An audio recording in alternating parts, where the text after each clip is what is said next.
Dear students, आज की इस कक्षा में हम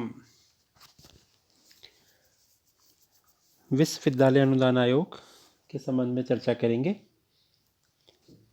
विश्वविद्यालय अनुदान आयोग को यूनिवर्सिटी ग्रांट कमीशन या यूजीसी के नाम से भी जाना जाता है और ये अत्यंत परीक्षा उपयोगी है। आपके एग्ज़ाम में भी आता रहता है, पब्लिक एडमिनिस्ट्रेशन में। तो विश्वविद्यालय अनुदान आयोग के नाम से आपको एक चीज़ तो समझ में आई होगी कि यह शिक्षा से संबंधित कार्य करता है और चूँकि विश्वविद्यालय शब्द इसमें है तो ये उच्च शिक्षा से संबंधित है।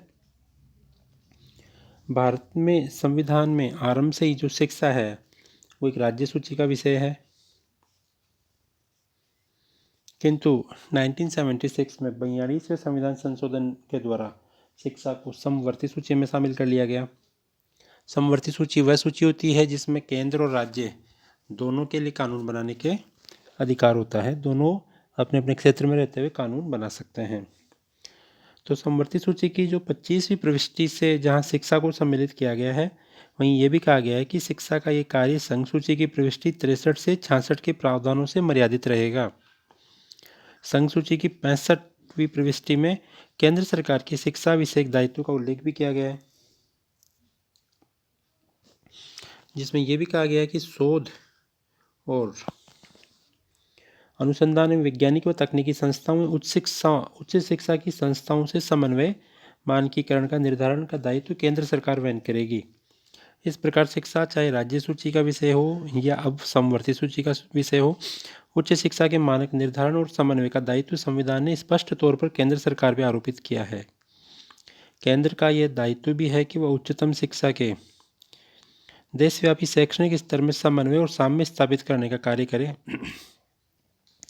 स्वतंत्रता से पूर्वी भारत में कार्यरत ब्रिटिश सरकार ने भारत के विश्वविद्यालयों में समन्वय और स्तर निर्धारण की आवश्यकता हेतु एक अखिल भारतीय संस्था की आवश्यकता अनुभव की थी।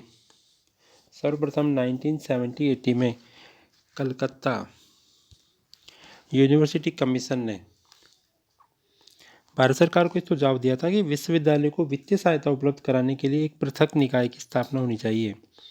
इसी भावना के तहत ब्रिटेन में स्थापित यूजी समिति ने प्रेरणा दी और परिणाम स्वरूप 1924 में हुए कुलपतियों के सम्मेलन ने एक अंतर विश्वविद्यालय अनुदान बोर्ड स्थापित करने का निश्चय किया। विश्वविद्यालय अनुदान आयोग की स्थापना की दिशा में ब्रिटेन की यूजी समिति के मॉडल पर यह प्रथम प्रयास माना जा सकता है। इसी दिशा में दूसरा कदम 3 पुरातन विश्वविद्यालयों बनारस, अलीगढ़ और दिल्ली के लिए स्थापित यूजी समिति के रूप में भी देखा गया है। उच्च शिक्षा आयोग 1948-49 की सिफारिशों के अनुसार स्वतंत्रता के बाद 13 दिसंबर 1953 को भारत सरकार के एक प्रस्ताव द्वारा अंतरिम विश्वविद्यालय अनुदान आयोग की स्थापना की गई थी। इस समय भारत सरकार के समक्ष यह समस्या थी कि राधाकृष्णन आयोग की सिफारिशों को स्वीकार किया जाता है तो विश्वविद्यालय अनुदान आयोग को केवल अनुदान वितरण का दायित्व ही दिया जा सकेगा तथा हायर एजुकेशन के समन्वय और मानक निर्धारण के लिए कोई अलग व्यवस्था करनी पड़ेगी। 1951 में भारत सरकार ने संसद के समक्ष एक विधेयक central council of university education प्रस्तावित किया, जिसे उच्च शिक्षा में समन्वय और मानक निर्धारण का दायित्व दिया जाना प्रस्तावित था। इस विधेयक के प्रारूप में प्रस्तावित संस्था को देश के विश्वविद्यालयों के लिए अनुदान वितरण का दायित्व दिए जाने का कोई उल्लेख नहीं था। इससे यह स्पष्ट होता है कि भारत सरकार इस स्तर पर 2 संस्थाएं बनाने की दिशा में चिंतन कर रही थी। विधेयक में प्रस्तावित उद्देश्यों का राज्यों ने तथा विभिन्न विश्वविद्यालयों ने विरोध किया। अप्रैल 1953 में केंद्रीय शिक्षा मंत्रालय ने राज्यों के शिक्षा मंत्रियों और विश्वविद्यालयों के कुलपतियों का एक सम्मेलन इस विषय पर विचार विमर्श के लिए आमंत्रित किया। इस सम्मेलन ने सर्वसम्मति से यह अनुशंसा की कि ब्रिटेन को यूजी समिति के मॉडल पर ही भारत में भी अनुदान के वितरण और उच्च शिक्षा के समन्वय व मानक निर्धारण हेतु एक ही संस्था की स्थापना की जानी चाहिए, अर्थात वैसे ही संस्था यहाँ भी होनी चाहिए। भारत में विश्वविद्यालय अनुदान आयोग की स्थापना की प्रेरणा वस्तुतः ब्रिटेन की यूजीसी से ही प्राप्त हुई किंतु ब्रिटेन ने 1988 में यूजीसी को निष्प्रभावी मानते हुए पुनर्गठित करके विश्वविद्यालय कोष परिषद बना दिया। भारत में भी अब चर्चा है कि विश्वविद्यालय अनुदान आयोग को में कुछ परिवर्तन किए जाएंगे।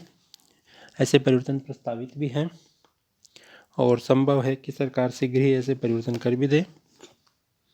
तो इस निर्णय के अनुसार भारत सरकार ने 1951 के प्रस्तावित विधेयक को रद्द करते हुए सितंबर 1954 में एक नया विधेयक पार्लियामेंट के सामने यूजीसी की स्थापना के लिए प्रस्तुत किया।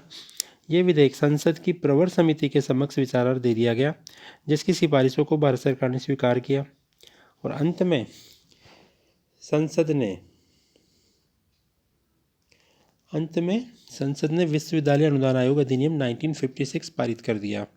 वर्तमान में जो हमारा विश्वविद्यालय अनुदान आयोग है या यूनिवर्सिटी ग्रांट कमीशन है या यूजीसी है, वो इसी की देन है। तो अगर एग्ज़ाम में आपसे पूछा जाता है कि इसमें कुछ क्वेश्चन बनते हैं, जैसे कि पहला तो ये कि यूजीसी की स्थापना कब हुई, 1956 में हुई। किस अधिनियम के तहत हुई, तो यूजीसी एक्ट 1956 के तहत हुई। किस मॉडल पे है, तो ब्रिटेन की जो यूजीसी मॉडल पर है। ब्रिटेन का में यूजीसी कब से निष्प्रभावी किया गया, तो 1988 से निष्प्रभावी किया गया। इसी प्रकार के कुछ एक छोटे छोटे क्वेश्चन आपको इसमें मिल जाएंगे।